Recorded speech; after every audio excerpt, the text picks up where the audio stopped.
untuk yang pertama pembukaan, sebelum kita mulai masuk ke babnya masing-masing, semoga di sini teman-teman masih ingat sama notasi-notasinya yang perlu kita ingat selama kita belajar materi UAS ini, karena ini akan muncul terus-menerus dan bakal kita pakai terus. Kalau misalnya ketukar nanti akan susah ke depannya. Nah, ini mau sekedar mengingatkan aja, kalau di sini ada mu, ada x bar, ada pi, dan juga ada p kecil. Di sini bisa kita lihat kalau misalnya mu, yang ini mu itu min populasi, terus pi itu adalah proporsi populasi. Kemudian ada x bar yang merupakan sampel min sampel, dan juga ada p kecil yang merupakan sampel proporsi. Terus ini kita masuk ke bab yang pertama, itu ada estimasi selang kepercayaan. Nah, di bab ini itu ada beberapa learning objective yang perlu kita jadiin konsentrasi. Yang pertama ada selang kepercayaan untuk proporsi populasi atau P. Terus yang kedua ada selang kepercayaan untuk mean populasi atau mu. Kemudian yang terakhir ada ukuran sampel atau N yang diperlukan. Nah, tapi untuk yang selang kepercayaan untuk mean populasi, yang ini, mu, itu nanti akan dibagi menjadi dua lagi, yaitu kalau misalnya standar deviasi populasinya atau sigmanya itu diketahui, dan juga kalau standar deviasi populasi atau sigmanya itu tidak diketahui. Nah, kita masuk yang pertama dulu, secara singkat dulu aja. Jadi ini ada udah masing-masing subbabnya. Yang pertama ada untuk proporsi populasi atau untuk pi-nya. Di sini juga udah ada rumus untuk mencari estimasi selang kepercayaannya. Ini, yang ini juga ke bawahnya udah ada rumus-rumusnya. Dan di sini mungkin aku akan lebih menekankan ke perbedaan dari masing-masing subbab ini tuh apa sih gitu. Karena sebenarnya kalau kita lihat-lihat rumusnya kan mirip-mirip ya.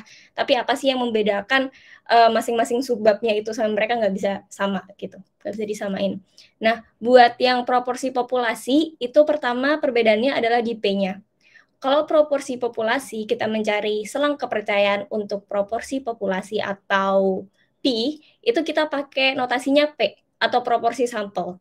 Tapi kalau misalnya kita cari selang kepercayaan untuk mean populasi, itu kita pakai notasinya adalah X bar. Nih, di bawah juga pakai X bar. Nah, terus kalau perbedaannya lagi itu ada di yang bagian ininya. Akarnya ini kan P dalam kurung 1 min P gitu. Terus yang bawah ini cuma sigma. Karena emang perbedaan itu tadi, kayak yang satu X bar dan juga yang satu P gitu. Jadi perbedaannya ada di yang bagian itu tadi. Terus perbedaan utamanya juga di bagian selang kepercayaan untuk mean populasi atau mu yang standar deviasinya diketahui dan yang tidak diketahui itu ada di nilai kritisnya. Kalau yang diketahui itu kita pakai nilai kritisnya yang Z. Kalau misalnya yang tidak diketahui itu kita pakainya T, jadi uji T. Kalau yang diketahui kita pakai uji Z atau pakai nanti tabel distribusi normal bakunya yang Z. Nih. Dan di sini juga ada beberapa rumus yang bisa dipakai kalau misalnya ditanyakan ukuran sampel yang diperlukan. Apakah itu untuk mean sampel atau untuk mean proporsi atau ditanyakan sampling errornya. Biar lebih jelas juga kita langsung ke latihan soal aja kali ya. Bentar. Oke. Nah, pertama ini untuk estimasi selang kepercayaan kalau mean populasi dengan sigmanya diketahui. Ini ada soal 13 merek rokok dipilih secara acak. Dan kadar nikotinnya diukur dalam mg adalah sebagai berikut, udah ada datanya. Terus kita diminta untuk mencari selang kepercayaannya 95% untuk rataan nikotin yang di atas ini. Apabila simpangan baku populasinya adalah 4, nih sigmanya diketahui ya. Nah, langkah pertama, kita harus cari dulu X bar-nya. X bar itu rata-rata ya. Jadi setelah kita tulis semua data-datanya, dari soal ini, semua ini kita pindahkan ke sini, itu kita bisa langsung cari X bar-nya dengan formula average. Jadi langsung rata-ratanya, kita rata-ratain aja semuanya, dan langsung dapat di sini 10,24 untuk X bar-nya. Terus langkah kedua, kita harus tahu yang namanya confidence level, atau notasinya itu alpha. Jadi di si confidence level ini itu udah diketahui di soalnya sendiri. Ini tentukanlah selang kepercayaan 95%. Nah, berarti confidence levelnya itu tuh 90% atau 0,95. Nah, tapi untuk confidence level, dia itu bukan alpha. Tapi confidence level yang 95% ini, itu dia satu min alpha. Jadi untuk mencari alfanya itu sendiri, kita harus cari kayak gini. Kan ini 1 min alfa sama dengan 0,95. Berarti untuk mencari alfanya tinggal 1 dikurangin 0,95. Jadi udah ketahuan di sini alfanya adalah 0,05. Udah. Terus selanjutnya kita perlu tahu nilai kritisnya. Nilai kritisnya dari si soal ini kita bisa cari di tabel distribusi normal baku negatif. Kalau misalnya teman-teman pasti udah ada juga tabelnya di masing-masing ID-nya kalian gitu. Kalian bisa langsung lihat aja tabel distribusi normal baku yang negatif, bukan yang positif ya. Soalnya kalau kalian cari yang di positif nggak akan ketemu. Nah, caranya tinggal nanti di tabelnya, kalian lihat yang bagian dalam yang angka-angka banyak itu, angka yang mendekati 0,05 itu pertemuan antara angka berapa sama angka berapa. Nanti kalau misalnya udah ketemu, nanti si pertemuannya itu adalah 1,96 gitu. Nanti kalau misalnya ada yang kurang jelas buat pengambilan tabelnya itu bisa tanyain aja ya teman-teman. Soalnya akan agak ribet kalau nggak ada tabelnya. Nah, setelah nanti kalian udah menemukan nilai yang mendekati 0,05 ini dan tahu nilai kritisnya itu berapa, kita bisa langsung lanjut buat nyari estimasi selang kepercayaannya. Nah, di sini aku udah bikin formulanya juga di Excel, jadi cenderung lebih gampang untuk dikerjakan. Yang pertama kita butuh X-bar-nya. X-bar-nya tadi udah kita hitung juga di atas. Kemudian kita perlu tahu alfa bagi 2-nya berapa. Nih, bentar aku warnain aja sekalian biar nggak tahu. Setelah kita udah tahu nilai kritisnya berapa, sigmanya juga udah diketahui di soal. Ini simpangan baku populasi itu sigma ya teman-teman notasinya. Jadi bisa kita langsung tulis aja 4 di sini. Dan juga N. N itu adalah ukuran sampel. Ukuran sampelnya di sini artinya jumlahnya, jumlah datanya itu ada berapa sih? Jumlah datanya itu seperti yang diketahui juga ada 13, jadi kita tulis N-nya itu 13. Nah, terus tinggal untuk akar N-nya, kenapa di sini ada akar N? Karena itu akan mempermudah kita nanti untuk mencari confidence level estimate-nya, karena kita butuh akar N-nya. Jadi tinggal pakai rumus aja, SKRT, dan langsung ke kolom yang N-nya. Dan ditemukan langsung 3,606 buat akar N-nya. Terus untuk confidence level estimate, di sini juga udah langsung pakai rumus aja biar mempergampang teman-teman juga. Rumusnya kan tinggal X bar. Kalau buat yang confidence level estimate yang plus itu artinya adalah batas atas. Batas atasnya kita tinggal X bar plus F38 ini adalah Z-nya atau nilai kritisnya. Terus dikalikan dengan F39, ini adalah sigmanya atau standar deviasinya, dan dibagi oleh akar N. Akar N tadi yang udah kita hitung sebelumnya juga, jadi lebih gampang dan meminimalisir kesalahan yang bakal terjadi di formulanya. Udah diketahui juga, langsung keluar. Dan untuk confidence level estimate yang minus, ini artinya adalah batas bawah, perbedaannya itu hanya ada di tanda ininya. Teman-teman lihat di formulanya yang di atas ini kan minus ya. Kalau yang di atas itu tandanya plus. Perbedaannya cuma di situ aja, di plus minusnya. Dan di sini kita udah langsung bisa ketemu batas atasnya berapa dan juga batas bawahnya berapa.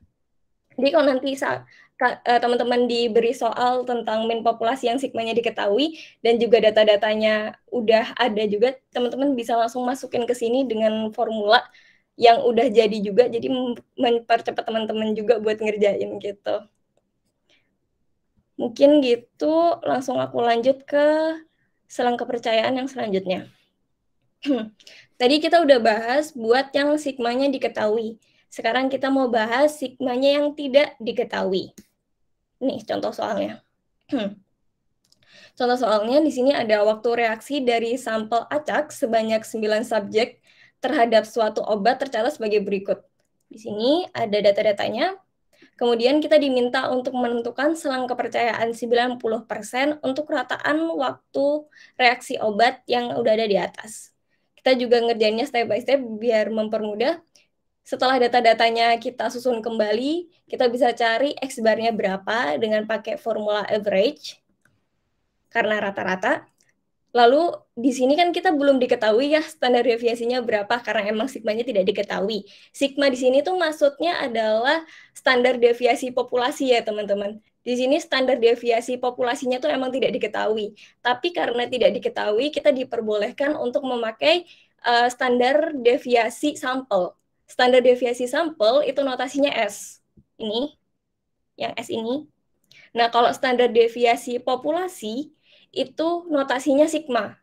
Jadi perbedaannya di situ. Kalau misalnya teman-teman pakai formula yang ini di Excel, yang STDF ini jatuhnya nanti akan standar deviasi sampel, bukan standar deviasi populasi gitu. Jadi untuk memperjelas aja, kalau di sini namanya sigma tidak diketahui, tapi ternyata kita bisa nyari sendiri gitu. Nah, ini perbedaannya dari situ. Sigma tidak diketahui itu maksudnya adalah sigma populasi yang tidak diketahui. Makanya kita bisa menggantikannya dengan standar deviasi untuk sampel gitu. Terus sama kayak sebelumnya, kita bisa mencari confidence levelnya dengan cara yang sama juga. Di sini kebetulan bukan 95%, tapi 90%. Udah, bisa langsung ditulis aja. Terus perbedaannya lagi di sini ada yang namanya degree of freedom. Degree of freedom di sini notasinya adalah DF, kita nulisnya. Dan DF ini rumusnya tinggal N. N itu adalah jumlah ukuran sampel. Ukuran sampelnya di sini diketahui kan ada 9. Nah, untuk nyari degree of freedom-nya itu tinggal N dikurangi 1. Jadi di sini 9 dikurangi 1, DF-nya 8. Nah, karena di sigma tidak diketahui ini kita nggak bisa pakai tabel distribusi normal baku. Kita harus pakai distribusi T. Nah, cara nyarinya tinggal kalian lihat ke tabel distribusi T. Kemudian kalian lihat angka yang dihasilkan dari pertemuan antara alfa, angka alfa ini 0,1 dan juga DF 8 itu berapa? DF itu biasanya yang ini, yang ke sini. Terus kalau yang alfa itu yang ke sini. Jadi nanti kalian lihat DF-nya berapa, alfanya berapa, nanti kalian lihat dia ketemunya di angka yang berapa. Di sini udah diketahui kita T-nya ada 1,56. Itu nilai kritis ya teman-teman T ini. Itu didapatkan dari tabel yang sebelumnya.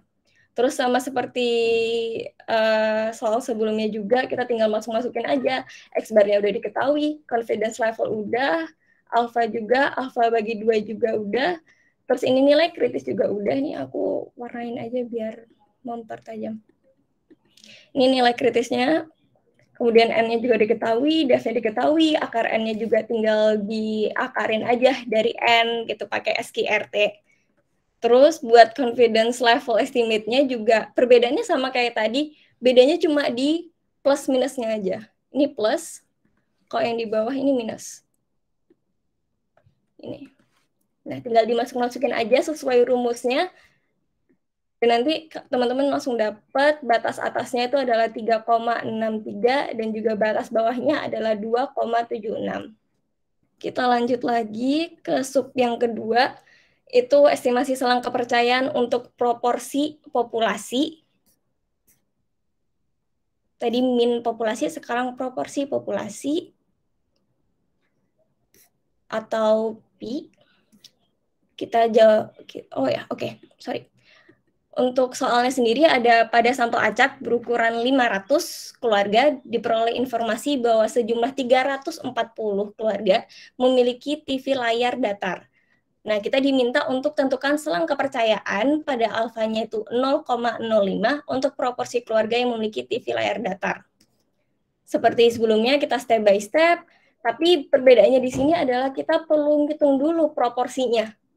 Nah, kan kok tadi kita langsung masukin tuh X-bar, langsung data-datanya tinggal di average aja. Tapi kalau misalnya bentuknya adalah proporsi seperti ini, kita perlu ngitung dulu proporsinya tuh berapa. Cara nyarinya adalah pertama kita butuh X dan butuh N. X itu adalah sebuah karakteristik yang ada di suatu sampel ya sebenarnya. Agak aneh kalau sebenarnya dijelasin secara teori. Cuman intinya dia itu bagian kecil yang ada di grup besar. grup besarnya di sini adalah 500 keluarga kan. Nah, grup kecil yang dengan karakter yang sama juga, ini kan 340 keluarga memiliki TV layar datar. Nah, jadi si X ini adalah si 340-nya, bukan 500-nya, karena 500-nya ini adalah grup besarnya. Jadi si 500 adalah N-nya gitu. Terus di dalamnya ada X sebesar 340. Untuk cari proporsinya, untuk proporsi keluarga yang memiliki TV layar datar ini, kita tinggal membagi antara X dan juga N. Berarti tinggal 340 dibagikan dengan 500. Dan kita dapat 0,68. Terus di sini alfanya langsung kita tulis aja 0,05. Dan nggak perlu dikurangin satu lagi teman-teman, karena kalau di soal-soal sebelumnya kan emang kita diketahuinya tuh confidence levelnya, jadi bentuknya persen yang kayak 90%, 95%. Tapi di sini kita langsung diketahui itu alfanya, bukan satu min alfanya. Jadi kita langsung tulis aja alfa sama dengan 0,05 gitu. Terus sama ini dia juga pakai tabel distribusi baku normal negatif dan bukan pakai tabel distribusi T. Nah, ini yang perlu diingat-ingat, mana yang pakai T, mana yang pakai tabel distribusi normal, itu yang perlu diingat dan dibeda-bedakan. Jangan sampai ketukar. Kita tulis semua yang diketahui, di semua di bawah ini, dan nanti kita tinggal masukin lagi formulanya buat yang estimasi selang kepercayaan dengan rumus yang udah ada juga. Perbedaannya juga cuma di plus sama minusnya di sini. Dan nanti teman-teman langsung bisa nemu. Jadi yang penting teman-teman tahu ini soalnya membahas tentang bab yang mana dan apa aja yang diketahui dari soal itu, pasti nanti ke bawahnya bakal lancar karena jatuhnya nanti tinggal masukin ke rumus aja. Gitu. Terus aku buat ngingetin lagi aja, di sini kenapa ada SQRT. SQRT ini untuk formulasi akar. Jadi teman-teman kalau misalnya mau langsung akarinnya di sini juga nggak masalah, tapi kalau mau diakarin dulu terus baru dimasukin ke rumus besarnya juga nggak masalah. Bebas. Jadi ini untuk batas atasnya udah diketahui sebesar 0,7209 dan juga untuk batas bawahnya tuh 0,63691. Yang terakhir buat bab estimasi selang kepercayaan ini ada ukuran sampel. Ada ukuran sampel. Jadi ini masih memakai soal yang sama, tapi kita mau coba cari pertama margin of error sama ukuran sampelnya. Jadi margin of error ini itu lebih menjelaskan sebenarnya kemungkinan perhitungan kita bakal error itu tuh berapa banyak sih gitu. Nah, kita menghitungnya tinggal nih, kita butuh Z, butuh P, dan juga butuh N. Z itu adalah nilai kritisnya, P itu tadi adalah proporsi sampel, dan juga N itu adalah ukuran sampelnya. Untuk formulasinya tinggal Z dikali dengan akar dari J10, ini P-nya, terus dikali 1 min P per N. Terus kita ketemu langsung E-nya, 0,0409. Ini kalau misalnya ditanyain margin of error. Tapi kalau misalnya kita ditanyain soal ukuran sampelnya, jadi di awal ini kita anggap nih, si 500 keluarga ini tuh nggak diketahui. Jadi langsung ada keterangan 340 sama ada keterangan si E-nya. Nah, itu gimana kita nyarinya? Kita perlu data-data yang di bawah ini. Karena E-nya diasumsikan diketahui duluan dan N-nya tidak diketahui, berarti kita bisa langsung mencari E kuadratnya berapa. E kuadratnya kita cari dulu, terus Z kuadrat atau nilai kritis kuadratnya kita juga bisa tahu, langsung dikuadratin aja. Terus ini ada proporsi sampelnya juga udah kita ketahui. Terus ini 1 min P untuk mempermudah perhitungan aja. Terus confidence level juga udah diketahui di atas. Untuk alfa sama alfa min 2 juga tinggal diperhitungkan seperti biasa. Terus untuk N-nya, ini kita tinggal mengalihkan E kuadrat, terus Z kuadrat, dan juga P. Terus tinggal dibagi sama J16, ini berarti E kuadratnya. Gitu. diketahui di sini N-nya langsung 500. Berarti benar ya teman-teman formula ini, karena diketahui di awal juga di soal yang sebelumnya, sebelum diganti, sebelum diasumsikan, itu diketahui kalau ada 500 keluarga. Terus di sini kita asumsikan kalau misalnya N-nya tidak diketahui dan ternyata E-nya diketahui duluan, itu apakah kita bisa mencari N-nya?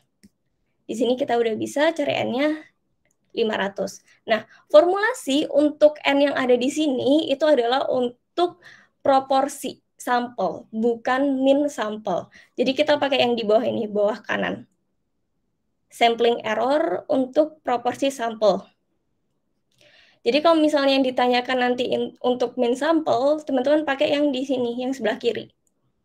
Nah, itu caranya basicnya sama. Jadi tinggal main-mainin rumus aja. Yang penting teman-teman tahu gimana caranya mengidentifikasi apa aja yang diketahui di soal. Gitu mungkin untuk estimasi selang kepercayaan. Kita habis ini bakal langsung lanjut ke uji hipotesis aja ya berarti. Selanjutnya kita bakal bahas bab uji hipotesis satu sampel. Nah, uji hipotesis satu sampel ini dibagi jadi 3. Yang pertama itu tes hipotesis untuk mean atau rata-rata. Yang kedua itu ada one tail test. Sama satu lagi ada hipotesis untuk uji hipotesis untuk proporsi. Nah, di sini juga kita bisa lihat, kita bahas satu-satu. Dari yang pertama itu uji hipotesis untuk mean. Nah, uji hipotesis untuk mean dibagi jadi 2 lagi. Kalau sigmanya diketahui sama kalau sigmanya tidak diketahui. Kalau sigmanya diketahui, maka pakai Z-stat, rumusnya yang atas. Jadi kalau misalkan sigmanya nggak dikasih tahu, kita pakai namanya T-stat. Nah, rumusnya yang bawah. Sebenarnya rumus yang atas sama yang bawah itu sama aja kalau teman-teman lihat. Cuman bedanya di sini kalau yang Z-stat itu pakai sigmanya yang dikasih tahu. Kalau T-stat nggak ada sigma kan, jadi diganti sama S. Kayak yang tadi Manjen udah jelasin, S itu standar deviasi sampel, sedangkan sigma itu standar deviasi populasi. Jadi ibaratnya tuh kalau nggak dikasih tahu populasinya, ya udah kita pakai yang sampelnya aja kayak gitu, yang T-stat. Nah, lanjut. Selanjutnya ada juga one tail test. Nah, one tail test ini apa sih? Jadi, kalau misalkan biasanya kita bikin tuh ada two tail kan. Two tail itu ada batas bawah sama batas atas, kayak yang tadi Manjin jelasin. Tapi kalau di one tail test ini cuma ada satu doang antara batas bawah atau batas atas. Nah, contohnya gimana? Contohnya itu soalnya kayak gini. Misalkan, apakah ada cukup bukti bahwa rata-rata pengiriman makanan di bawah 25 menit. Itu kan ada kata di bawah 25 menit. Nah, kalau ada kata di bawah atau below, itu teman-teman pakai yang lower tail. Nah, tapi kalau misalkan di soal disebutin, apakah ada cukup bukti bahwa rata-rata pengiriman makanan lebih besar dari setengah jam? Nah, itu kan berarti yang mau diuji lebih besarnya. Nah, itu pakai upper. Nah, di sini kita bisa lihat juga kalau misalkan lower itu H0-nya pakai mu lebih besar sama dengan H1-nya lebih kecil. Sedangkan kalau upper itu H0-nya pasti lebih kecil sama dengan H1-nya lebih besar. Gitu. Nah, lanjut lagi. Yang terakhir ada hipotesis untuk proporsi. Nah, kalau misalkan hipotesis buat proporsi ini, misalnya soalnya tuh kayak gini. Dari 100 orang yang kena COVID, 10-nya meninggal. Nah, itu tuh berarti proporsinya kan 10%. Nah, kalau soalnya kayak gitu, berarti teman-teman pakai yang rumus ini. Selanjutnya kita bakal masuk ke pembahasan soal. Oke, jadi kita masuk ke soal pertama. Dikasih tahu seorang peneliti tertarik untuk menguji apakah rata-rata umur orang-orang tersebut 30 tahun. Nah, dari sana kita tahu, berarti kan itu yang mau diuji. Berarti itu hipotesisnya. Hipotesisnya yang pertama, H0 mu sama dengan 30. Berarti H1-nya kebalikannya. Mu tidak sama dengan 30. Nah, habis itu dikasih tahu lagi. Diambil sampel sebanyak 10 orang dan dihitung bahwa X bar sama dengan 27. Nah, kita masukin lagi ke tabel yang diketahui. Di sini sampelnya ada 10. Habis itu X bar-nya 27. Di sini aku langsung hitung akar N, karena kan di rumusnya ada akar N nih, supaya mempermudah perhitungan. Jadi aku hitung SQRT dari 10 yaitu 3,16.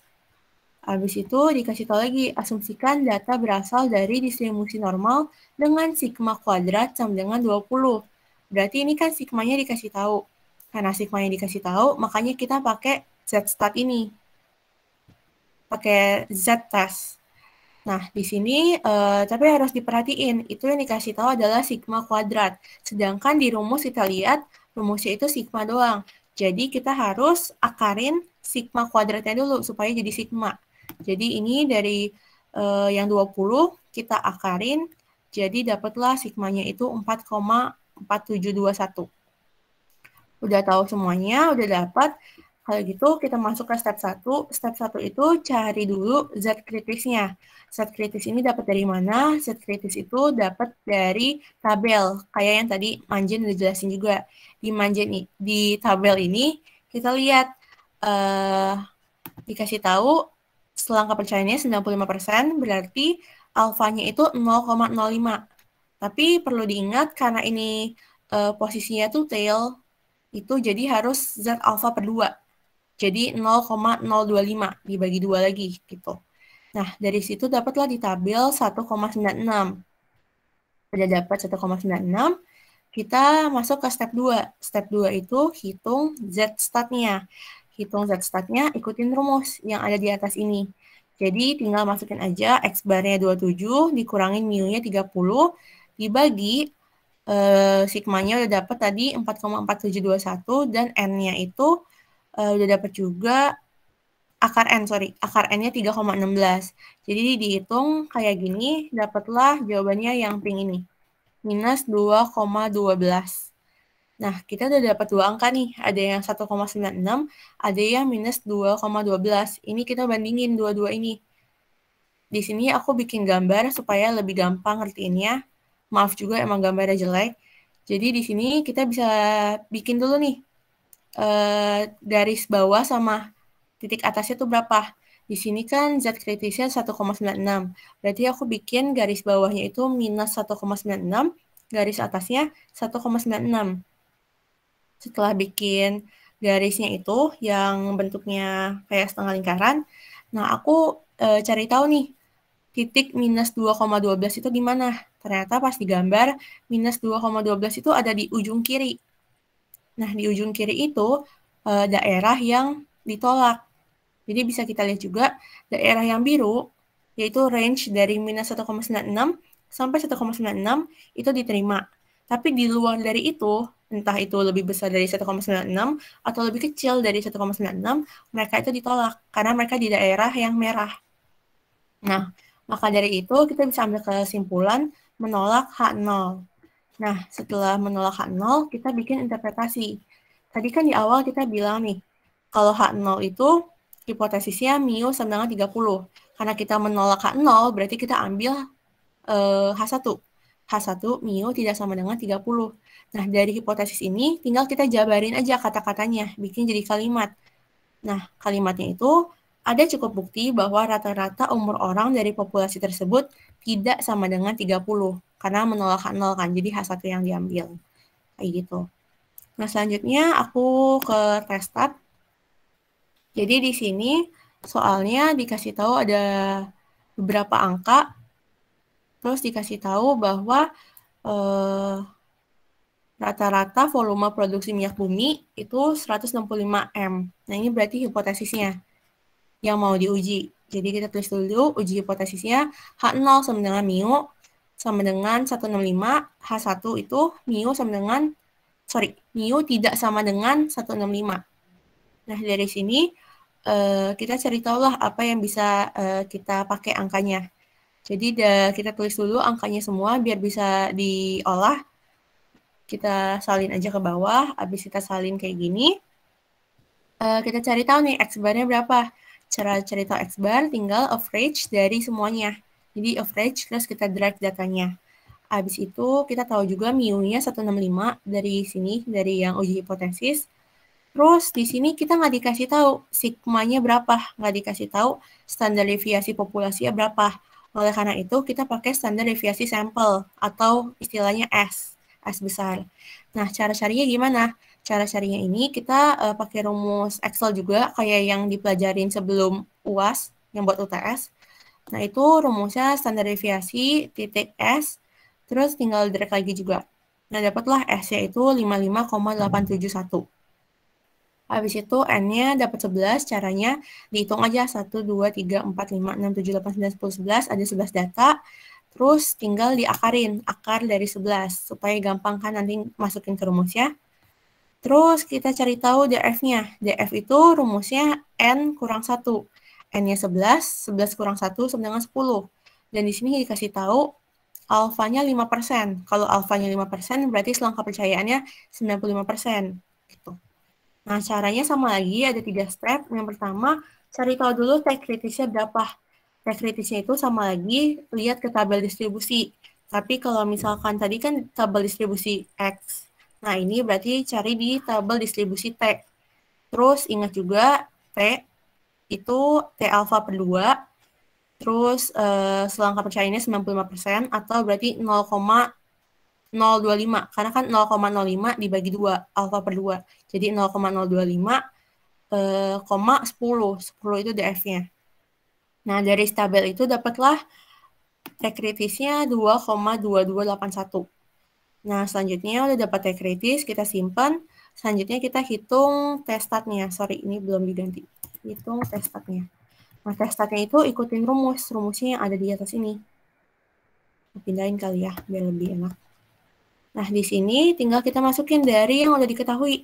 X bar-nya 165,45 dikurangin mu-nya 165 dibagi S besar, yaitu tadi 55,2871 dibagi akar N 3,31.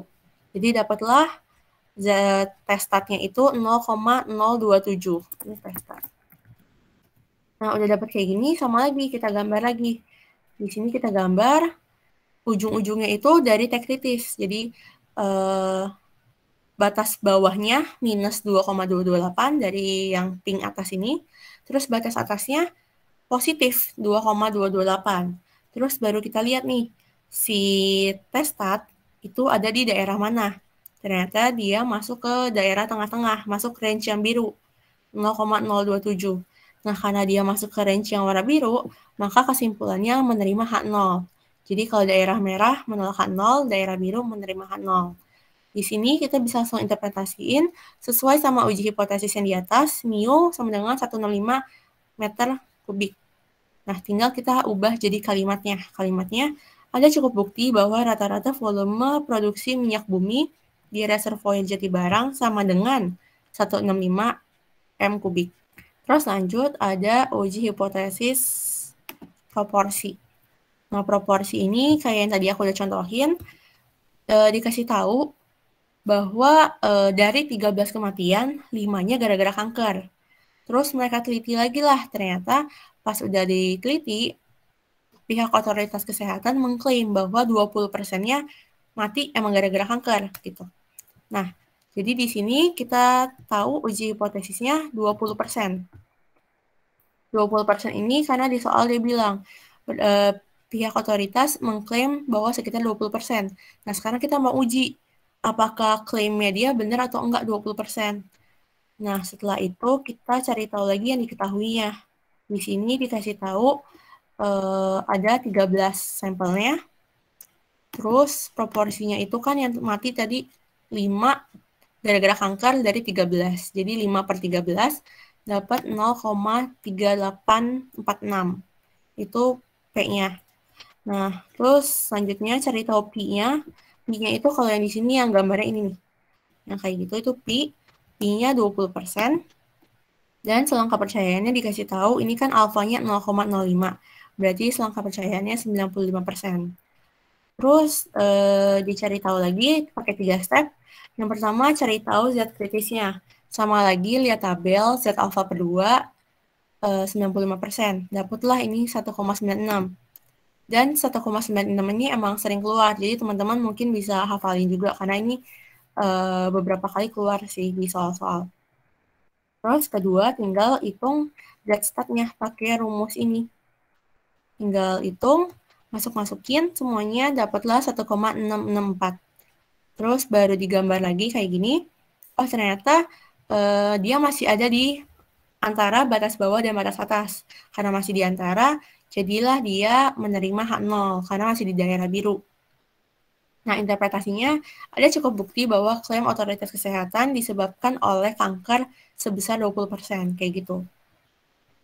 Oke, lanjut ke soal terakhir buat uji hipotesis satu sampel. Ini ada soal buat one tail.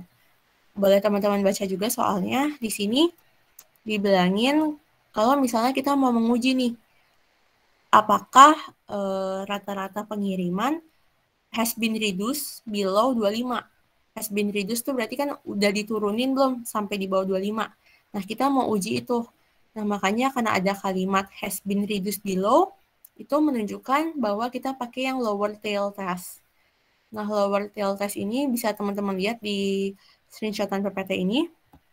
H0-nya atau mu-nya lebih besar sama dengan.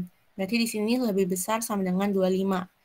Terus H1-nya mu lebih kecil dari 25 kayak gitu. Ikutin yang kayak di sini.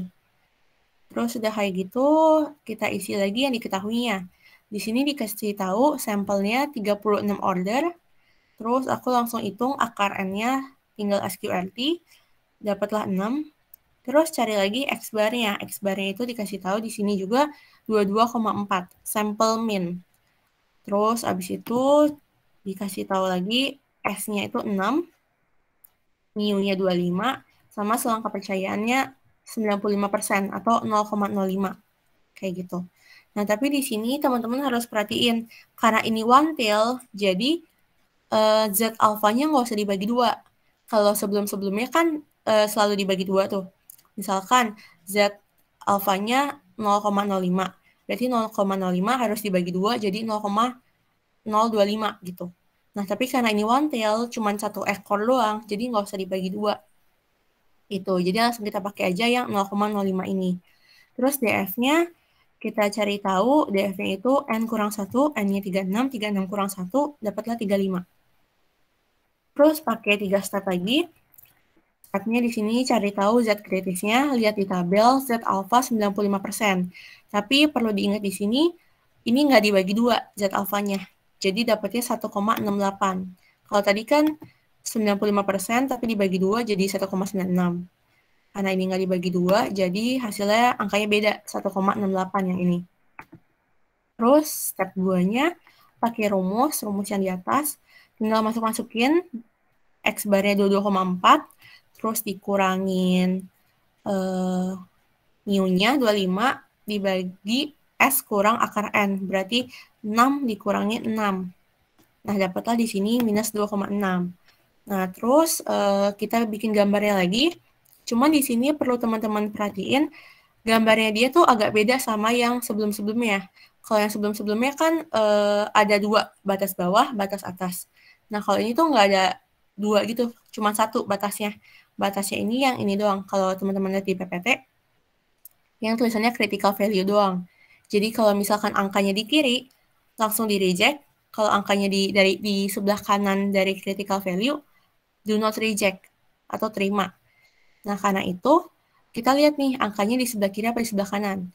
Nah, batasnya itu kan 1,68. Tapi di sini jadi minus 1,68. Karena dia lower tail test berarti batas bawah tuh minus 1,68. Sedangkan Z-statnya itu minus 2,6. Minus 2,6 kan berarti lebih kecil lagi tuh di sebelah kiri. Nah, karena ini lower tail test, di mana di sebelah kirinya di reject, kanannya diterima, maka kesimpulannya ini H0-nya di reject, karena dia di daerah yang merah. Kesimpulannya, karena Z-stat sama dengan minus 2,6 lebih kecil dari minus 1,68, maka menolak H0. Nah, di sini tinggal diinterpretasiin aja sebenarnya. Kayak biasa juga, berarti menolak H0, berarti yang diterima mu1-nya. Berarti ada cukup bukti bahwa rata-rata pengiriman lebih kecil dari 25 menit. Kayak gitu aja sih teman-teman buat uji hipotesis satu sampel. 2 sampel ya. Tapi sebelum masuk ke bab selanjutnya, mungkin aku mau agak ngeralat. Tadi aku ada salah ngomong, ini aku share lagi. Buat yang estimasi selang kepercayaan, di step ketiga, itu tadi aku bilang cari nilai yang mendekati 0,05. Cuman tadi ternyata 0,05 itu adalah alfanya dan belum aku bagi 2. Untuk alfa dibagi 2-nya itu 0,025. Nah, jadi kita perlu carinya tuh nilai yang mendekati 0,025, bukan 0,05. Karena mungkin alasannya tadi udah dijelasin juga sama MC, jadi emang kita harus cari dibagi 2 dulu alfanya biar jadi 2 batas atas sama batas bawah gitu. Dan itu sama juga buat seluruh sebab-sebab yang lain. Tadi salahnya di 0,05 tadi. Oke, aku lanjut ke bab selanjutnya. Nah, mungkin tadi udah dijelasin buat yang 1 sampel, sekarang kita masuk ke yang 2 sampel. Di uji hipotesis 2 sampel ini mulai agak kompleks, jadi semoga teman-teman bisa lumayan mengerti dari penjelasanku dan kalau kurang jelas mohon maaf. Jadi buat learning objektifnya itu dari bab yang ini itu dibagi jadi 4 subbab besar. Yang pertama untuk membandingkan 2 min populasi dari sampel yang saling bebas. Lalu ada 2 min populasi dari sampel yang berhubungan. Terus ada 2 proporsi dari populasi. Dan terakhir ada variansi dari populasi. Nah, dari 2 min populasi dari sampel yang saling bebas, ini dibagi jadi 2 lagi.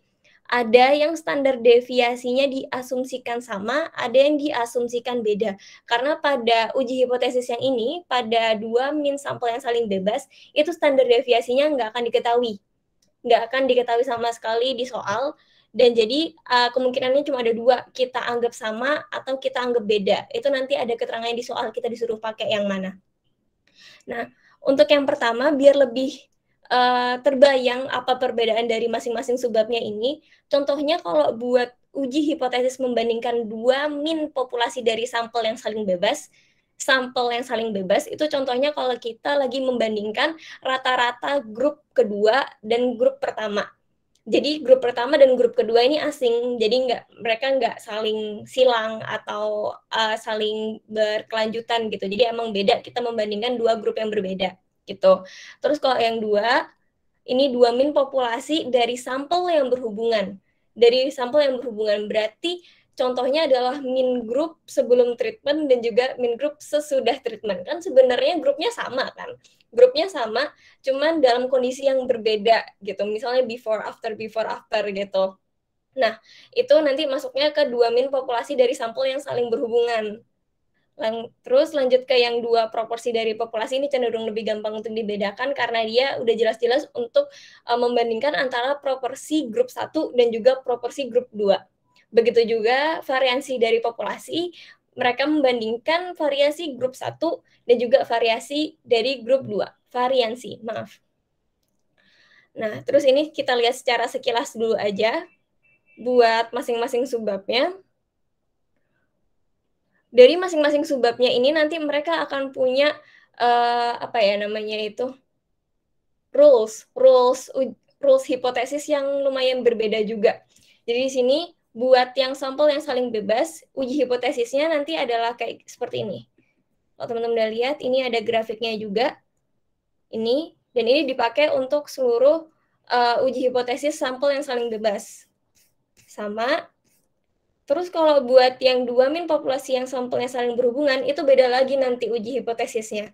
Jadi rules untuk menulis hipotesisnya itu juga akan berbeda gitu. Mungkin itu yang perlu jadi konsentrasi. Lalu buat yang proporsi dari populasi juga beda. Ini mungkin agak kecil, agak di zoom dikit. Ini juga beda. Terus buat yang variansi dari populasi juga akan beda gitu. Mungkin biar lebih terbayang, kita habis ini langsung masuk ke latihan soal aja. Di sini juga udah ditulisin sebenarnya step by step-nya apa aja yang perlu kalian lakuin dalam kalau menemui soal dengan subbab tertentu. Jadi biar lebih gampang buat ngerjainnya, kita langsung coba ngerjain yang subbab pertama itu tentang bentar. Nih, tentang yang sigmanya dianggap sama. Jadi kan tadi aku udah omongin sebelumnya, kalau misalnya kita disuruh mencari hipotesis, disuruh untuk menguji hipotesis membandingkan dua mean populasi dari sampel yang saling bebas, itu ada dua, antara sigma diketahui dan juga sigma dianggap sama dan juga sigma dianggap beda. Nah, dua hal ini juga memakai rumus yang berbeda. Kalau misalnya diasumsikan sama, dia pakai pooled variance t-test. Kalau dianggap beda, itu pakai separate variance t-test. Perbedaannya kayak gimana? Kita langsung ke soal aja. Nah, untuk soal yang pertama ini contohnya nih, ada sebuah riset menemukan bahwa 61 anak yang menonton iklan potato chips yang dibintangi oleh selebriti itu menghabiskan rata-rata 38 gram potato chips. Nah, kemudian ini tuh dibandingkan dengan grup lain yang berjumlah 51 anak yang mereka itu menonton iklan lain lah. Di sini disebutnya alternative food snack. Jadi dia melihat iklan yang lain gitu. Nah, standar deviasi juga diketahui di situ standar deviasi sampel ya. Standar deviasi sampel bagi anak yang menonton iklan potato chips selebriti itu 21,5 gram dan juga standar deviasi sampel untuk grup anak yang menonton iklan lain itu adalah 12,9 gram. Terus kita diminta pertama untuk mengasumsikan variasi populasi adalah sama dan alfanya adalah 0,05. Apakah ada cukup bukti bahwa rata-rata potato chips yang dimakan grup anak yang menonton iklan yang dibintangi oleh selebriti itu lebih tinggi? Nah, langkah pertama yang perlu kita lakuin itu adalah untuk menulis hipotesisnya terlebih dahulu. Kalau misalnya kita melihat di sini, itu ada kalimat kata yang aku bold lebih tinggi. Nah, mungkin tadi juga udah dijelasin sama MC sebelumnya, kalau misalnya ada kata-kata kayak gini, itu berarti dia one tail, bukan two tail. Jadi batasnya cuma satu gitu. Dan itu kita pakai hipotesisnya yang kayak gini. H0 sama dengan mu1 min mu2 lebih kecil sama dengan 0, terus H1-nya itu kebalikannya. Gitu. Jadi bukan yang mu1 minus mu2 sama dengan 0, karena ini adalah one tail. Jadi kita coba cari yang satu aja gitu, bukan dua-duanya. Terus kita langsung cari aja pooled variance-nya. Caranya kita harus ngumpulin dulu N1, S1, N2, dan juga S2. Nah, di sini terserah teman-teman mau mengasumsikannya N1 yang mana dan juga N2 yang mana itu bebas. Tapi di sini aku mengasumsikan N1 ini untuk grup yang 61 anak. 61 anak dengan standar deviasinya itu udah diketahui juga 21,5 gram. Di sini ditulis 21,5 gram. Terus buat yang N2-nya itu buat grup sebelah yang lihat iklan lain. Isinya 51 anak, N2-nya kita tulis 51 anak, dan kemudian standar deviasinya itu 12,9 gram. Nah, kemudian di sini ada S1 kuadrat dan juga S2 kuadrat. Kenapa? Ini untuk mempermudah perhitungan nanti. Untuk kita cari SP. SP ini adalah standar deviasi gabungan antara dua grup ini. Dinotasikan sebagai SP. Jadi kita biar lebih gampang menghitung SP-nya, kita hitung dulu S1 kuadrat dan juga S2 kuadrat. Kemudian nanti kita tinggal masukin aja rumusnya yang SP. Kalau aku bisa balik lagi ke sini, SP, nih, untuk rumus SP tuh yang ini. Lumayan rumit ya teman-teman, jadi kalau bisa dibedah aja di Excel, N1-nya yang mana, terus S1 kuadratnya berapa, jadi nanti teman-teman bisa lebih gampang nih buat nyari SP kuadratnya, gitu. Nah, di sini udah diketahui juga, langsung muncul semua, SP kuadratnya itu adalah 327,777. Kemudian kita perlu cari alpha dan juga degree of freedom-nya, atau DF. Alfanya diketahui di soal sebesar 0,05, langsung kita tulis aja. Dan juga DF-nya itu sebesar 110. 110 ini dapat dari N1 plus N2 minus 2. Nih, kalau dilihat, di sini 61 dikurangi 51 dikurangi dengan 2. Kalau aku balik lagi ke rumus yang ini, nih, degree of freedom sama dengan N1 plus N2 minus 2. Udah, lalu kita cari nilai kritis dari tabel distribusi T. Bukan dari tabel normal baku ya, tapi dari tabel distribusi T-nya. Kita lihat angka pertemuan antara alfa dan juga DF-nya.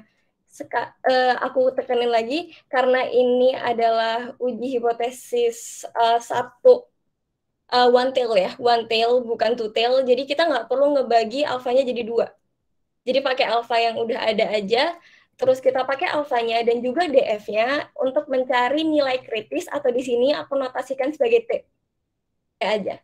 Terus nanti waktu kalian udah ngelihat nih potongannya di mana menghasilkan angka berapa, itu nanti akan ada di angka 1,658 untuk nilai kritisnya. Kemudian setelah udah ketemu nilai kritisnya, sekarang kita perlu cari T-stat. T-stat ini pertama kita perlu tahu dulu X bar 1 dan X bar 2 berapa. Aku ingetin lagi, X bar ini kan average ya teman-teman ya, jadi langsung ditulis aja di sini.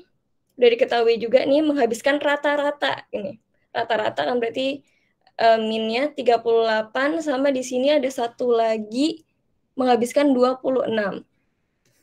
Berarti tinggal ditulis di sini X bar satunya, karena X bar satunya kan ini tadi aku asumsikan sebagai grup yang berisi 61, jadi X barnya adalah 38, dan juga X barnya yang kedua adalah 26. Untuk T-statnya, kalau aku boleh balik lagi, T-statnya itu rumusnya di bawah ini, ada kayak gini, X bar 1 kurangin X bar 2 dikurangi mu 1 dikurangi mu 2 per akar SP kuadrat dalam kurung 1/N1 plus 1/N2. Nah, aku mungkin akan bahas lebih lanjut terkait yang mu 1 kurangi mu 2. Ini teman-teman nggak perlu cari karena itu pasti nilainya 0. Mu 1, mu 2 itu nilainya 0, jadi nanti secara nggak langsung nggak masuk perhitungan ya. Makanya di sini aku tulis 0 aja, mungkin biar tidak membingungkan ini kok kenapa nggak masuk mu-nya, tapi emang mu-nya ini adalah nilainya 0 gitu. Jadi kalau teman-teman nggak mau masukin 0-nya di sini juga nggak masalah, nggak merubah apa-apa.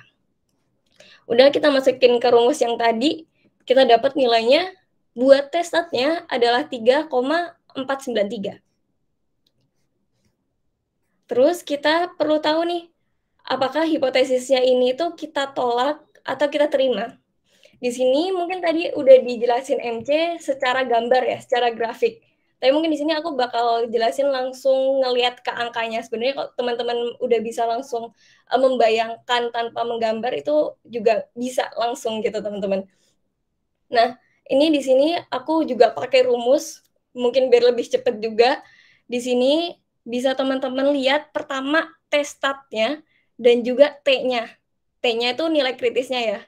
Kalau misalnya si T-statnya ini tuh lebih besar daripada T-nya atau daripada nilai kritisnya, itu nanti pasti H0 ditolak. Karena dia udah melebihi grafiknya itu. Jadi udah memasuki ke bagian yang range-nya itu ditolak gitu. Jadi dengan kita melihat T-stat dan juga melihat T nilai kritis dan bisa membayangkan langsung, itu teman-teman juga udah bisa langsung menarik ini apakah H0 yang ditolak atau H0 yang diterima. Nah, karena kebetulan di sini adalah H0-nya ditolak, berarti kita tinggal menuliskan aja, karena T-stat lebih besar daripada nilai kritis, maka H0 ditolak. Atau dalam arti lain, itu tidak ada cukup bukti bahwa rata-rata banyaknya potato chips yang dikonsumsi anak-anak yang melihat iklan yang dibintangi oleh selebriti itu lebih tinggi daripada rata-rata banyak potato chips oleh anak-anak yang tidak melihat iklan tersebut gitu. Jadi kita menolak si H0 ini.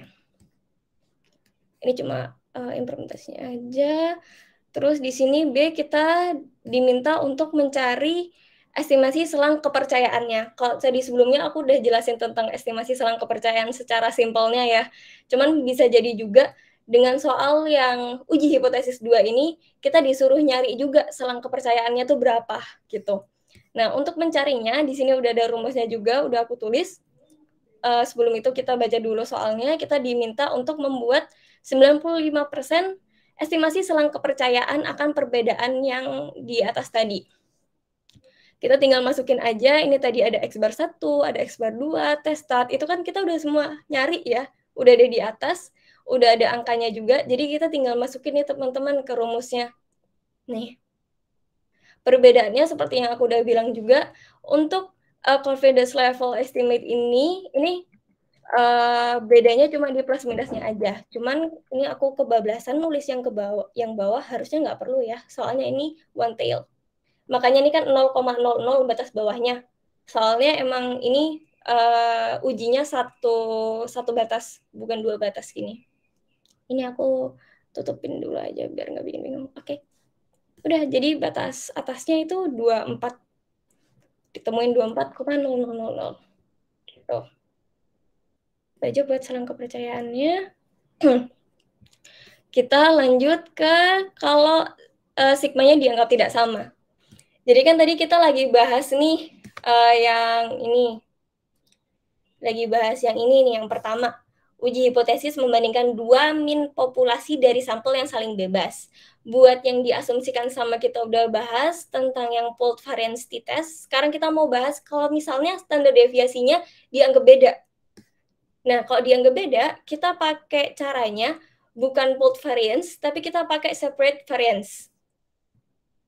Nah, ini untuk tahu dianggap sama atau enggaknya itu nanti bakal diketahui di soal ya, teman-teman.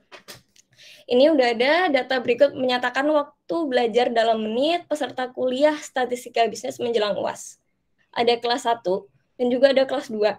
Kita diminta untuk mengasumsikan waktu belajar peserta ini berdistribusi normal, simpang baku populasinya tidak diketahui atau sigma tidak diketahui, dan dianggap tidak sama. Kita diminta untuk menguji hipotesis apakah ada perbedaan rata-rata waktu belajar peserta kelas 1 dan kelas 2 apabila alfanya adalah 0,05. Sama kayak sebelumnya, kita menulis dulu hipotesisnya. Nah, ini kan bentuknya sama dengan ya, H0 mu 1 minus mu 2 sama dengan 0, sama H1-nya itu mu 1 kurangi mu 2 tidak sama dengan 0. Karena apa? Karena kita di sini bisa ngelihat ada keywordnya di sini, ujilah hipotesis apakah ada perbedaan. Jadi kalau misalnya perbedaan, itu udah pasti dia two tail. Udah pasti dia minta dua batas. Kalau misalnya lebih tinggi atau lebih rendah, itu berarti one tail. Gitu. Jadi buat hipotesisnya kita pakai yang sama dengan bentuknya. Kemudian kita pakai di sini uji testat, kita pelajari dulu testat. Ini ada rumusnya juga, udah aku taruh di sini buat lebih jelasnya. Nah, kita langsung jabarin aja X bar-nya berapa, X bar 2-nya berapa, dan juga S1, S2-nya berapa, biar mempermudah nanti perhitungan buat testatnya. Buat X bar-nya, X bar 1, itu kita tinggal mencari rata-rata, atau kalau di Excel pakai average aja buat kelas yang 01, tinggal di average. Terus buat yang X bar 2 buat kelas 2 juga tinggal di average aja. Nanti kita ketemu. Terus N1 ini adalah jumlah nilai yang ada di kelas 1. Terus N2 adalah jumlah nilai yang ada di kelas 2. Ini ada 7 dan juga ada 6. Lalu buat standar deviasi sampel ya, ini standar deviasi sampel S, itu tinggal pakai rumus STDF aja, sama kayak average tadi, dan juga S2-nya juga sama. Kemudian kita kuadratkan S1 dan juga S2-nya buat mempermudah formulanya nanti. Terus testatnya kita tinggal masukin aja dari rumus yang ada di atas ini. Rumusnya X1 kurang X bar 1 kurangi X bar 2 dikurangi mu 1 dikurangi mu 2. Buat ngingetin lagi, mu 1 minus mu 2 itu mesti sama dengan 0 ya. Jadi kalian nggak perlu cari mu-nya itu berapa. Kalau misalnya ada mu di rumus, itu sudah pasti 0. Gitu. Diketahui testatnya 1,277. Kita lanjut cari degree of freedom-nya. Tapi perbedaannya di sini, kalau degree of freedom-nya yang sebelum-sebelumnya pakai notasinya kan DF ya. Tapi kalau di sini kita pakainya tuh V. Sebenarnya sama aja. Perbedaannya tuh di perhitungannya gitu. Maksudnya mereka sama-sama degree of freedom, tapi cara mencarinya mereka berbeda. Jadi buat mempermudah kita juga, notasinya dibedakan biar kalian tahu sebenarnya kalau DF yang ini nyarinya gimana, kalau V itu nyarinya gimana gitu. Kebetulan untuk V di sini nyarinya juga lumayan rumit ya. teman-teman. Jadi kalian bedah dulu aja nih, pertama ada S1 kuadrat per N1, begitu juga yang S2, lalu ada N1 minus 1 dan juga N2 minus 2. Tinggal di copy-copy aja. Dan nanti kita nemu V-nya dengan rumus yang di atas ini, itu sebesar 6,71. Lalu, nggak berhenti sampai situ, kita perlu cari juga nilai kritis di tabel distribusi T. Ini diketahui alfanya 0,05, tapi karena balik lagi ini two tail, bukan one tail, jadi kita perlu bagi 2 alfanya. 0,025 jadinya. Buat alfanya kita cari di tabel, dan nanti nilai kritisnya, atau ini aku samain aja nih T. Nilai kritis sebesar 2,635. Kita udah ketemu T-nya dan juga T-statnya. Sekarang kita perlu memutuskan apakah H0 ini kita terima atau tidak kita terima. Aku masih pakai formula yang sama untuk mempermudah juga. Jadi kita lihat nih, T-statnya itu lebih besar tidak dari T-nya atau dari nilai kritisnya. Kalau lebih besar, pasti dia ditolak. H0 ditolak karena dia udah melebihi range-nya gitu. Jadi kebetulan di sini range-nya, hipotesisnya ditolak karena si T-statnya ini lebih besar daripada si T-nya. Maaf, tidak ditolak karena si T-nya ini, ya Allah, maaf ya. Karena T-statnya ini lebih kecil daripada T-nya. Maaf, ketukar lihatnya. Ini T-nya kan ada 2,635, sementara T-statnya ada 1,277. Jadi pasti T-nya lebih besar dan kita tidak perlu menolak H0. Berarti kalau bisa kita tulis secara kalimat, tidak ada perbedaan ya teman-teman ya. Berarti ada cukup bukti bahwa waktu belajar peserta kelas 01 dan kelas 02 tidak ada perbedaan.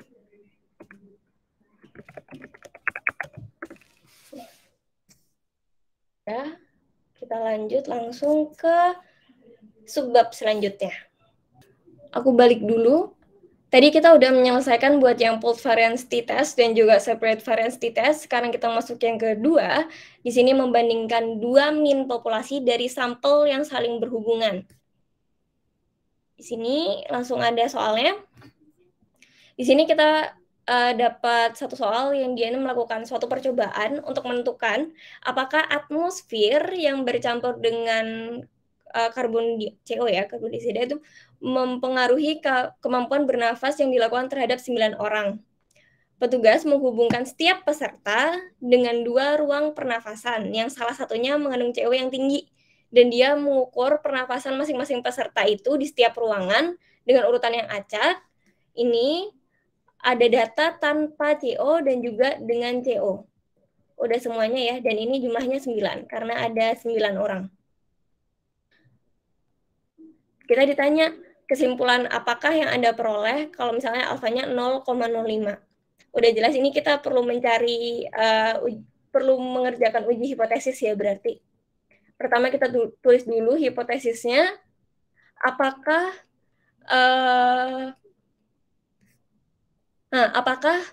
atmosfer yang bercampur CO ini beneran mempengaruhi kemampuan bernafasan atau tidak? Kan berarti jawabannya iya atau tidak, bukan lebih tinggi atau lebih rendah.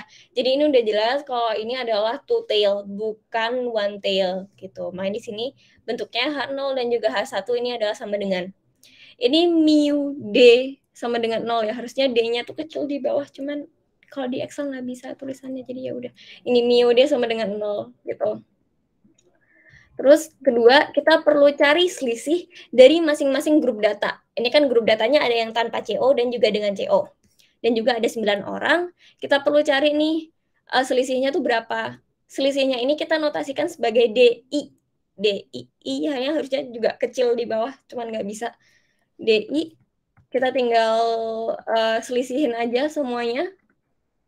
Udah kita dapat DI-nya masing-masing segini. Kemudian selanjutnya kita perlu cari poin estimasi untuk perbedaan min populasi atau D-bar. D-bar itu D, terus ada garisnya di atas gitu, D-bar. Cara nyarinya tinggal kita average aja dari si DI-nya. Kalau mau rumus lengkapnya itu sebenarnya kayak gini. Nih, kayak gini. Cuman kalau di Excel lebih mudah dimengerti ya sepertinya gitu. Jadi kita langsung average aja dari Excel, DI-nya udah di average, kita nemu D-bar. Tuh. Terus waktu kita udah nemu DI dan juga D-bar, sekarang kita butuh untuk nyari standar deviasi sampelnya. Atau di sini notasinya adalah SD. SD di sini harusnya tulisannya kayak gini ya teman-teman. Kayak yang di gambar ini, SD, D-nya kecil di bawah. Gitu. Nah, ini sebenarnya perhitungan manual ya.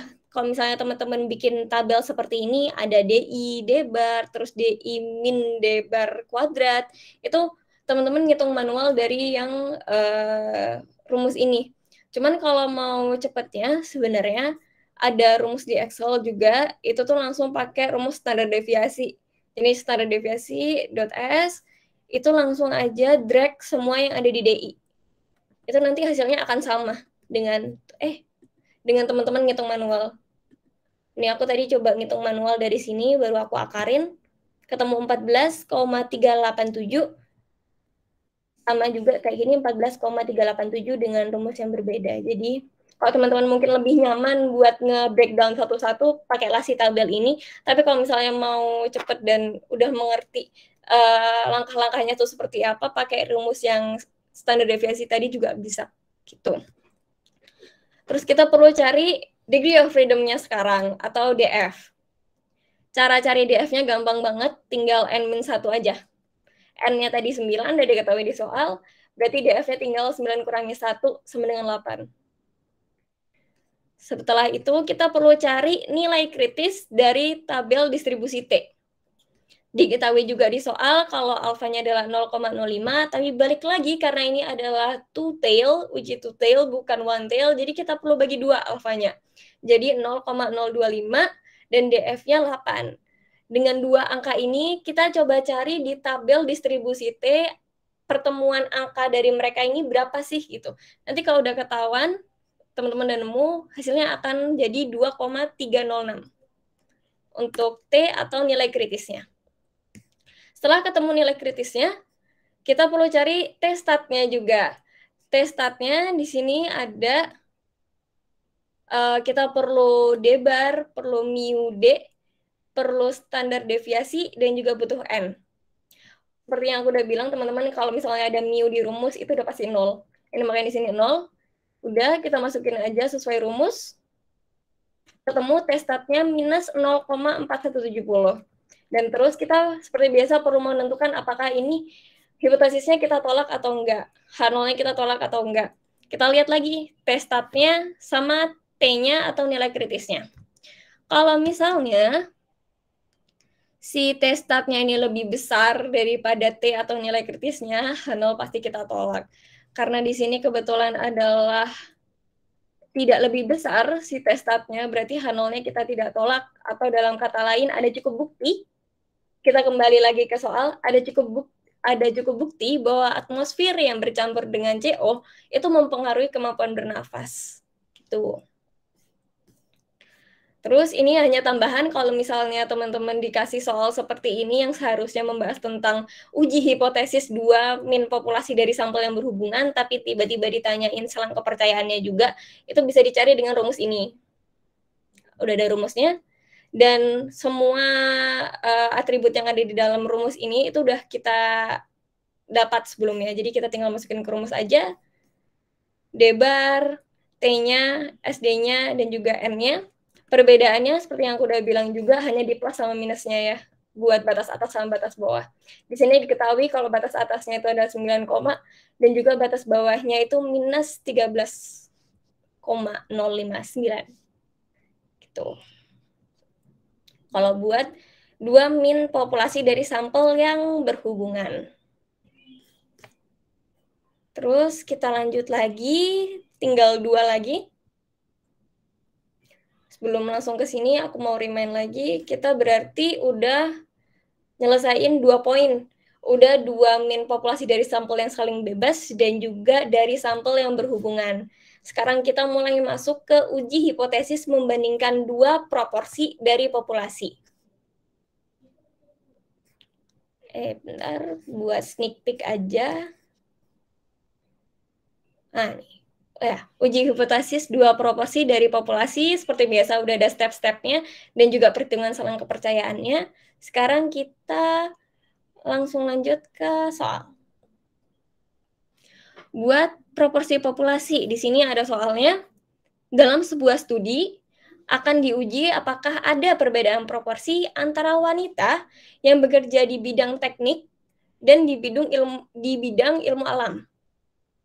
Kemudian diketahui sampel juga yang di bidang teknik sebesar 200 orang dan 50 orang diantaranya itu merupakan wanita. Kemudian ada juga di bidang ilmu alam itu sebesar 350 orang. Dan 70 orangnya diantaranya itu adalah wanita. Jadi 200 orang, 50 orang diantaranya adalah wanita, dan juga 350 orang dan 70 orang diantaranya adalah wanita. Jadi bentuk-bentuk kayak gini tuh teman-teman mulai mencurigai aja nih, oh ini proporsi deh. Soalnya dia mengambil grup yang besar terus mengambil grup yang kecil lagi di dalamnya gitu. Terus kita ditanyain kesimpulan apa yang Anda peroleh kalau misalnya alfanya tuh 0,01. Di sini seperti biasa kita tulis dulu hipotesisnya. Karena hipotesisnya di sini kita bisa lihat kan di awal itu kita ditanyain apakah ada perbedaan. Kalau misalnya yang ditanyakan adalah perbedaan, berarti ini adalah two tail, bukan one tail. Kalau one tail tadi kuncinya adalah lebih besar atau lebih kecil. Tapi karena di sini ditanyakan mengenai perbedaan, jadi kita pakainya yang two tail dan berarti hipotesisnya bentuknya seperti ini. H0 sama dengan mu1 minus mu2 sama dengan 0. Dan juga H1-nya kebalikannya. Terus waktu kita udah selesai tulis hipotesisnya, sekarang kita perlu cari pooled estimate for the overall proportion atau P bar. P bar itu P kecil, terus ada barnya di atas, kita ada garisnya di atas. Nah, untuk mencari P bar, itu kita perlu data X1, N1, X2, dan juga N2. Nah, karena tadi aku udah katakan sebelumnya juga kalau ada 2 grup yang berbeda, ada yang dari teknik dan juga ada yang dari ilmu alam. Jadi kita bisa ketahui nih, buat N1-nya yang dari teknik itu isinya 200 orang. Kemudian yang dari ilmu alam itu isinya 350 orang. Ini kita tulis dulu, N1-nya 200, N2-nya 350. Terus kita lihat lagi karakteristik apa yang mereka tarik. Di sini adalah wanita. Berarti buat yang pertama di bidang teknik tuh ada 50 orang wanita. 50 orang wanita berarti X1-nya 50. Terus buat yang X2-nya kita ngelihat wanita yang ada di dalam ilmu alam itu berapa? Ada 70 orang. Jadi kita di sini tinggal nulis 70 aja. Aku balik dulu buat ngelihat P-bar-nya aja. Jadi ini P-bar itu kita nyarinya X1 plus X2 dibagi N1 plus N2. Nah, karena kita udah tahu X1, X2, N1, N2, kita tinggal masukin ke rumus aja berarti. Udah, nanti ketemu P-bar-nya adalah 0,2182. Setelah P-bar-nya ketemu, sekarang kita perlu cari P1 dan juga P2. P1, P2 ini tuh proporsi ya. Jadi, rumusnya X1, X dibagi N. Kalau misalnya P1 berarti X1 bagi N1, kayak gini, 50 bagi 200. Kalau P2 berarti X2 per N2. Di sini 70 dibagi 350. Udah kita ketahui semuanya, ini P1, P2. Sekarang kita cari Z-stat. Di Z-stat, ini udah ada rumusnya juga.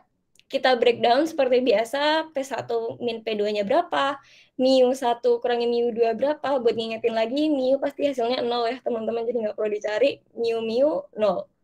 Terus ini ada P-bar dikali 1 minus P-bar berapa, dan juga yang terakhir, 1/N1 ditambah 1/N2 berapa. Kalau udah ketemu semua, kita tinggal masukin ke rumus aja dan nanti ketemu Z stat-nya itu 1,3658. Nah, belum berhenti sampai di situ, kita perlu cari nilai kritisnya juga. Tadi kita udah ketemu Z stat-nya, sekarang kita perlu cari Z-nya atau nilai kritisnya. Caranya seperti biasa, kita udah diketahui alfanya di soal sebesar 0,01. Karena balik lagi ini adalah two tail, bukan one tail, berarti kita perlu ngebagi alfanya jadi 2. Jadi alfa per 2-nya adalah 0,005, dan nanti setelah dicari di tabel distribusi normal baku negatif, itu ketemu adalah pertemuan dari angka 2,58 gitu. Makanya di sini nilai kritisnya adalah 2,58. Nah, terakhir kita perlu menyimpulkan apakah H0 ini kita tolak atau kita terima. Kita lihat Z-nya dan juga Z stat-nya. Kita lihat di sini, apabila Z stat-nya melebihi Z-nya atau nilai kritisnya, berarti H0 akan ditolak. Tapi karena di sini Z stat-nya itu tidak lebih besar daripada Z-nya atau nilai kritisnya, maka H0-nya tidak ditolak.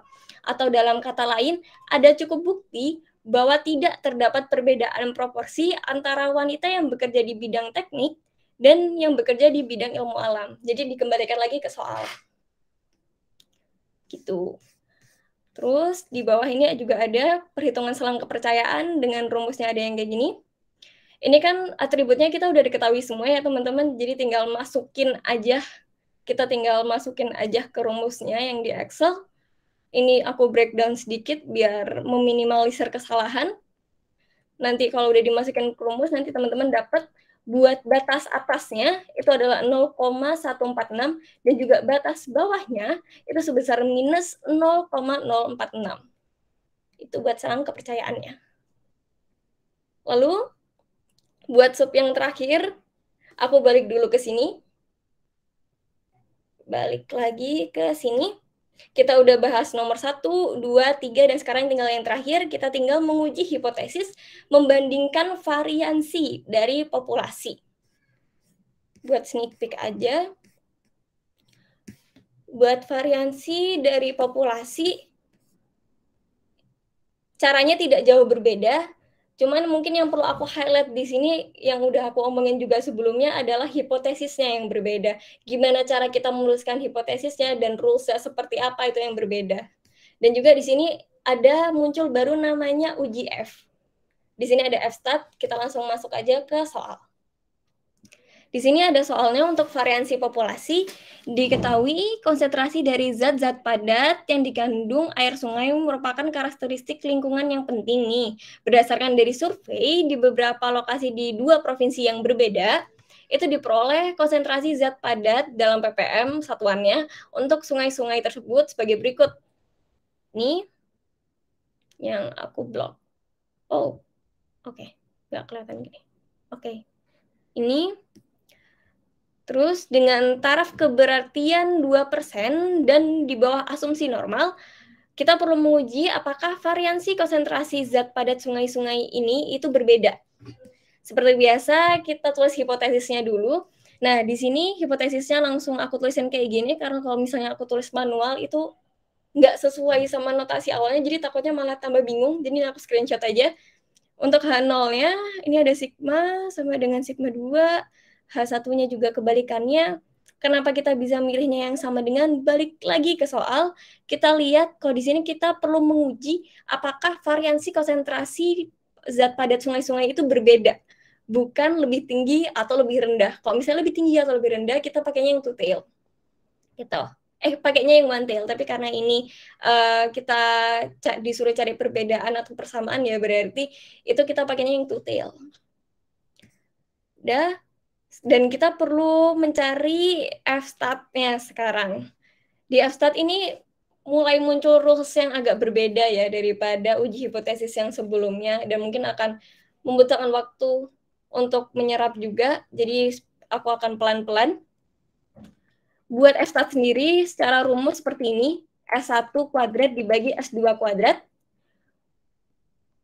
Dan di sini aku mau kesini dulu deh. Aku mau ke sini dulu aja biar lebih gampang. Jadi, kalau teman-teman pasti di sini udah familiar sama yang namanya degree of freedom. Kalau di uji hipotesis variansi dan dari populasi, itu mereka punya 2 degree of freedom. Mereka punya 2 DF. Jadi ada DF1 dan juga ada DF2. Nah, di sini ada keterangan buat degree of freedom-nya itu, kita milih yang mana pembilang dan mana penyebutnya, itu udah dikasih tahu gimana kalau kita numeratornya atau pembilangnya itu kita cari yang variansi sampelnya lebih besar. Jadi kita nggak bisa acak kayak, oh ya udah sungai yang satu buat yang nomor 1 aja, sungai yang kedua buat nomor 2 aja, itu nggak bisa. Jadi ada aturannya. Buat yang variansi sampelnya lebih besar, dia pasti akan jadi pembilang. Terus buat yang variansinya lebih kecil, dia akan jadi penyebut atau denominator. Nah, ini kenapa ada keterangan kayak juga, numerator DF sama dengan kolom, denominator DF sama dengan baris, itu buat nyari ke tabelnya, teman-teman. Jadi kan buat uji F ini tuh ada 4 tabel sebenarnya, ada dengan probabilitas yang berbeda-beda.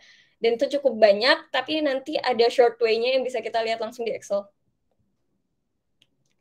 Nah, sekarang kita langsung, pertama, kita cari dulu standar deviasi dari provinsi 1 dan juga provinsi 2. Kita cari langsung pakai rumus Excel aja, STDF, dimasukin semua, provinsi 2 juga udah dimasukin semua, dan kita ketemu nih.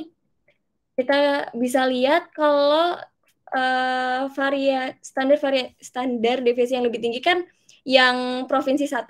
Berarti nanti yang jadi pembilang itu adalah si provinsi satunya. Ini makanya beda keterangannya numerator sama denominatornya. Atau bisa aku tulis juga si provinsi 1 karena emang lebih besar, dia jadi S1-nya gitu.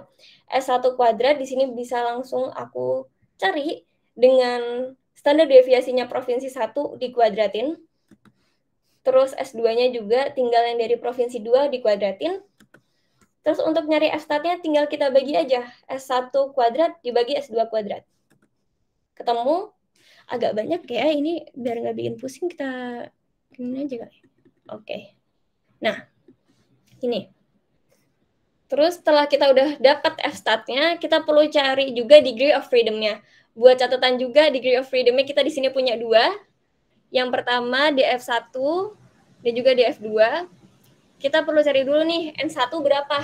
Nah, N1 nih yang mana sih? N1 nih kita asumsinya yang provinsi 1 ya teman-teman, karena emang dari awal kita S1-nya itu udah yang provinsi 1. Jadi jangan sampai nanti N1-nya tuh provinsi 2 gitu. Jadi nanti malah ketukar-tukar angkanya jadi salah gitu.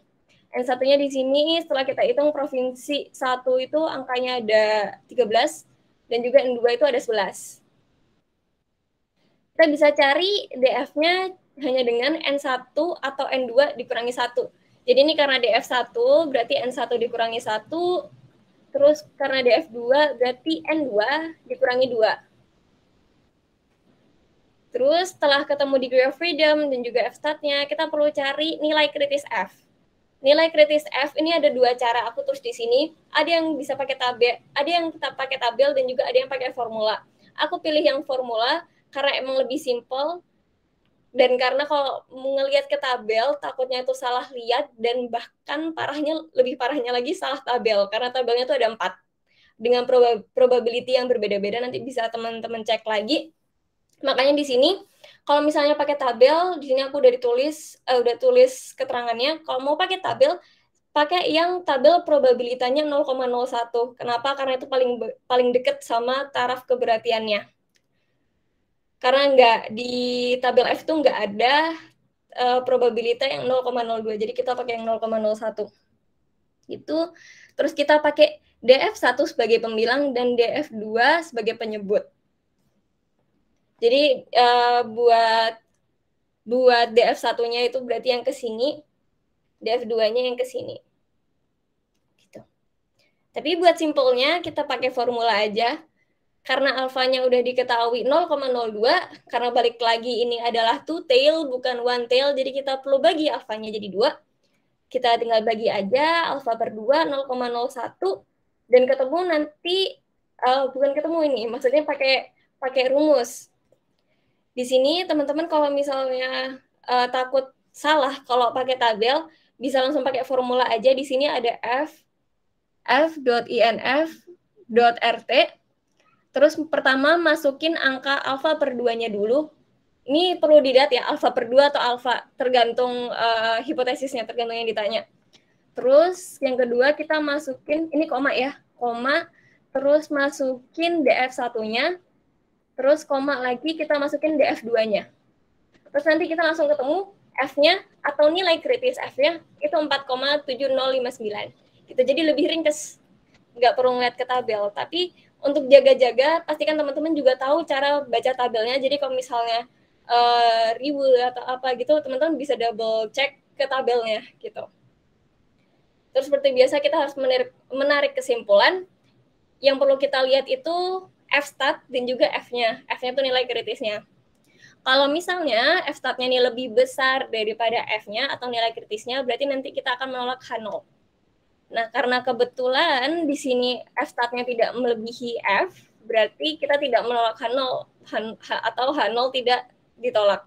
Atau dalam kata lain, variansi konsentrasi zat pada di sungai itu sama. Jadi setelah kita tahu H0 ini ditolak atau enggak, pastikan teman-teman untuk mengembalikan ke soal dan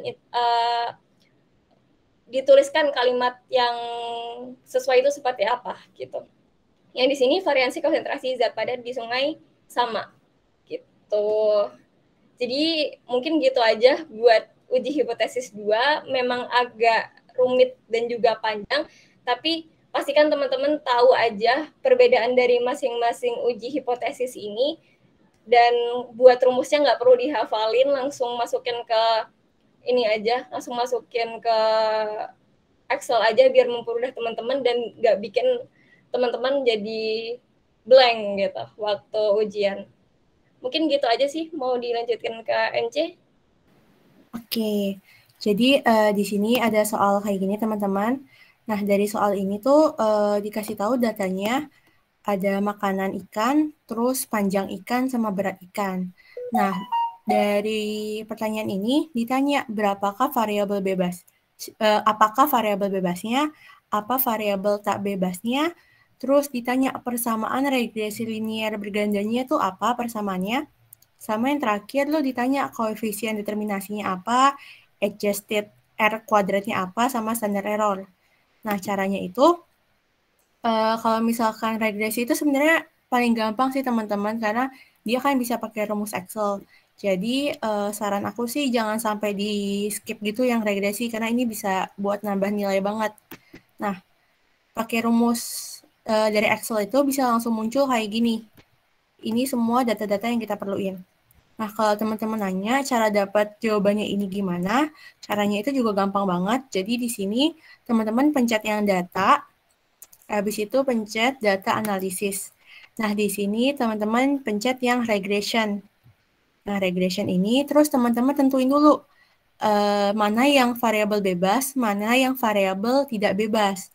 Variabel bebas itu sebagai X. Di sini bisa teman-teman lihat X range.